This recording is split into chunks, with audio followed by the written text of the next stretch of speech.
Most people believe they understand their limits. A runner slows down when the lungs begin to burn. A student stops studying when concentration fades.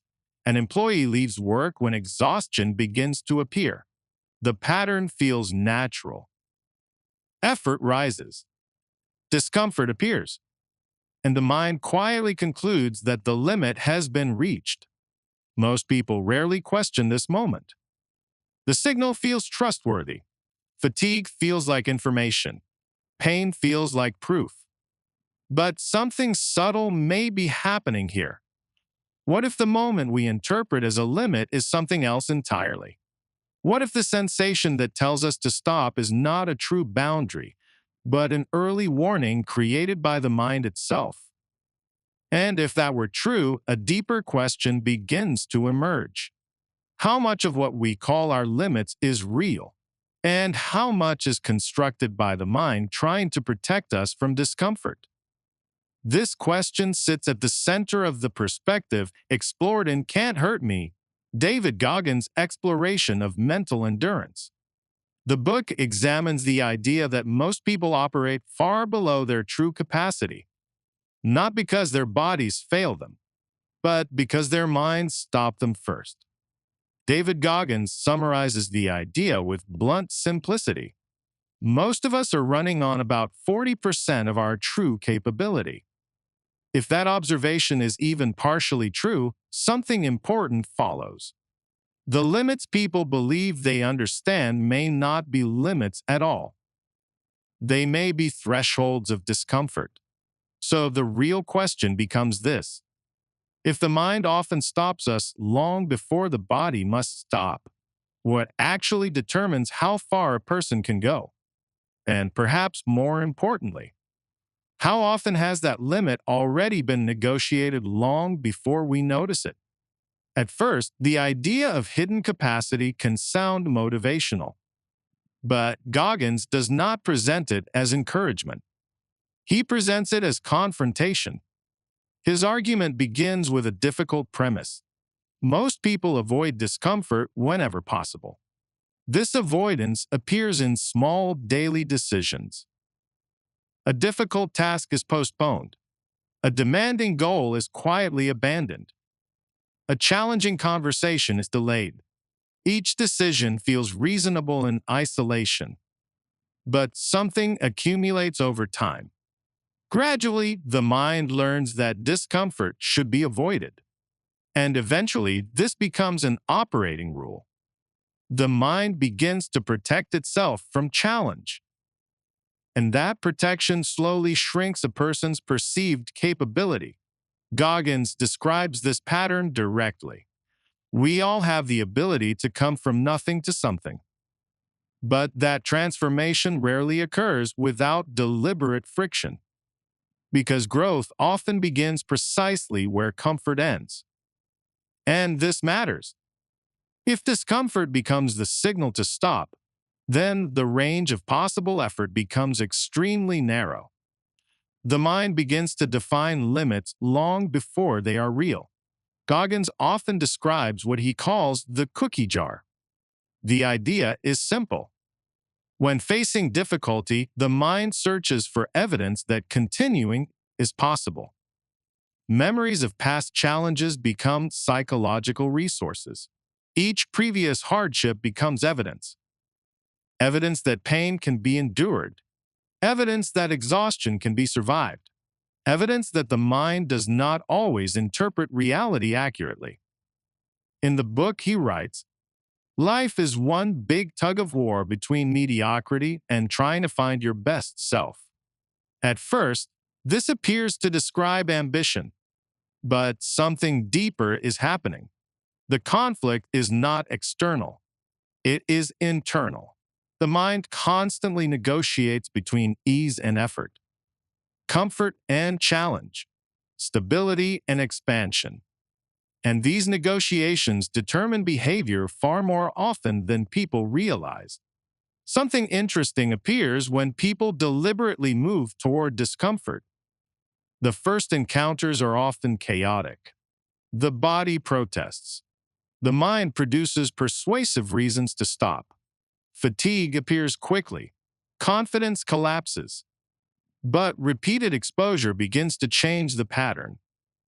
Discomfort becomes familiar. Fear weakens.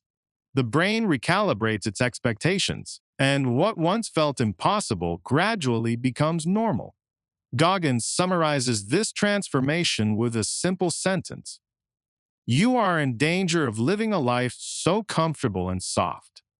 Comfort feels safe, but it quietly erodes capacity." This observation reveals something important about human adaptation. The mind does not simply react to difficulty, it learns from it. And the level of challenge a person repeatedly faces becomes the level they eventually believe they can handle. This pattern appears across many areas of human behavior. Athletes increase training intensity. Entrepreneurs accept progressively larger risks. Researchers confront increasingly complex problems. The scale of challenge slowly expands, and with it, the scale of perceived capability. But something subtle must be understood here.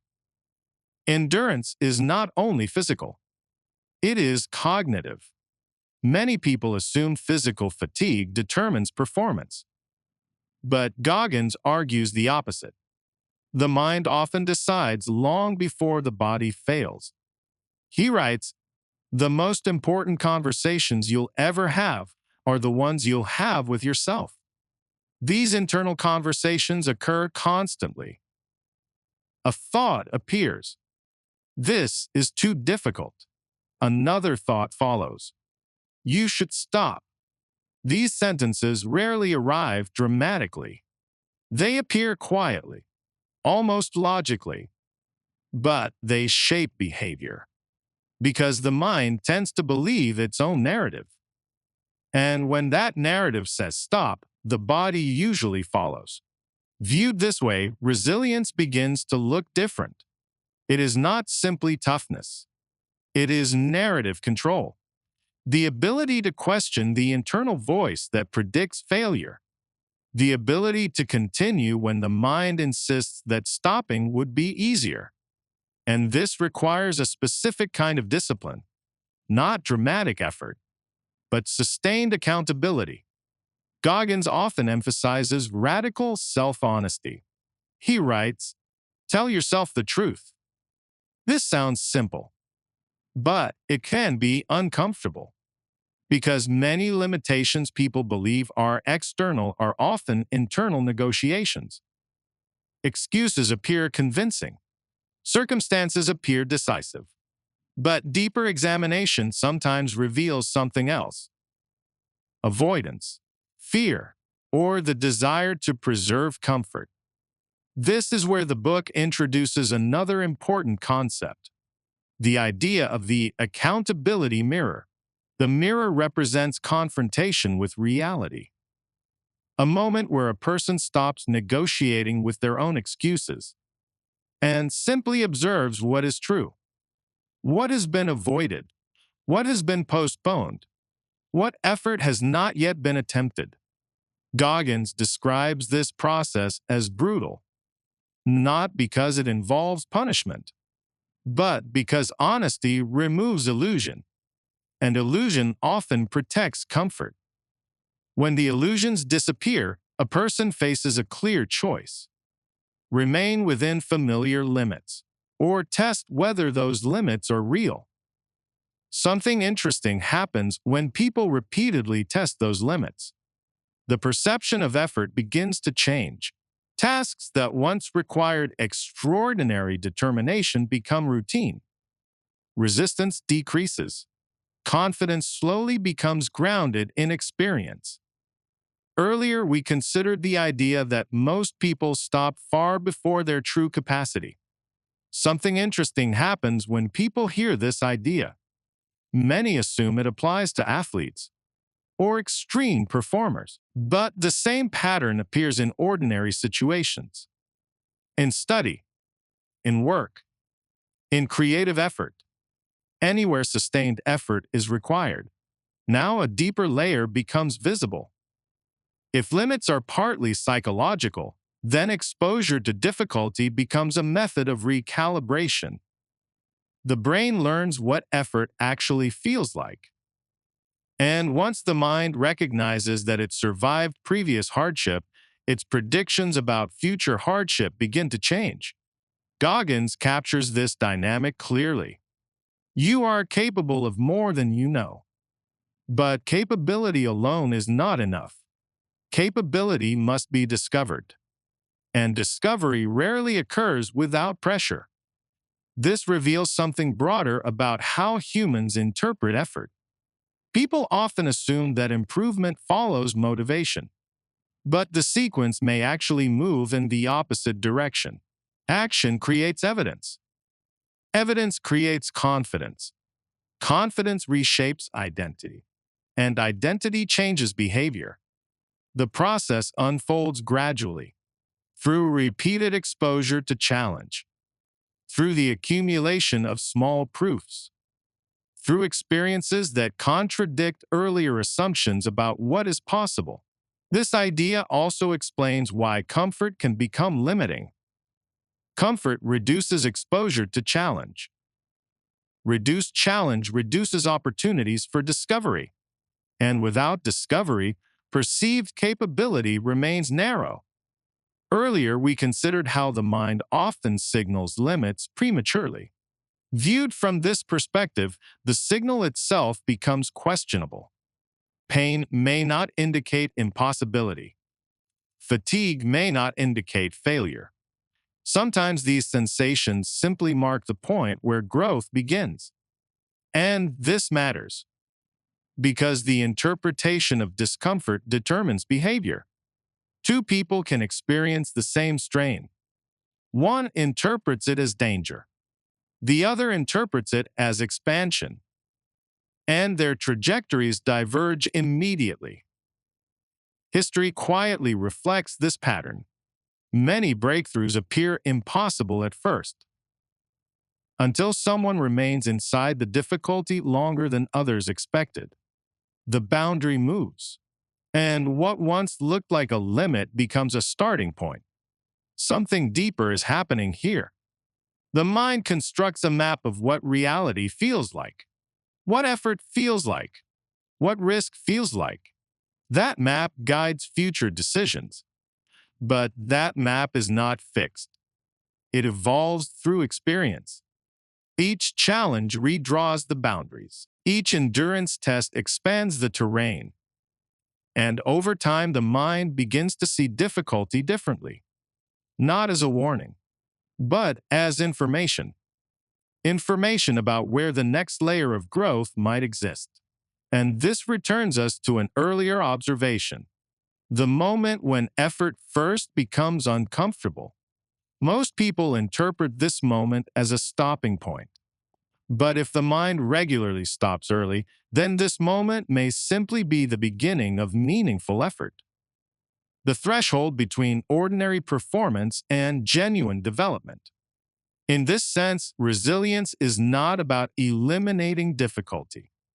It is about changing how difficulty is interpreted. Pain becomes data. Fatigue becomes feedback. And limits become questions. Viewed this way, the ideas explored in Can't Hurt Me extend beyond endurance challenges.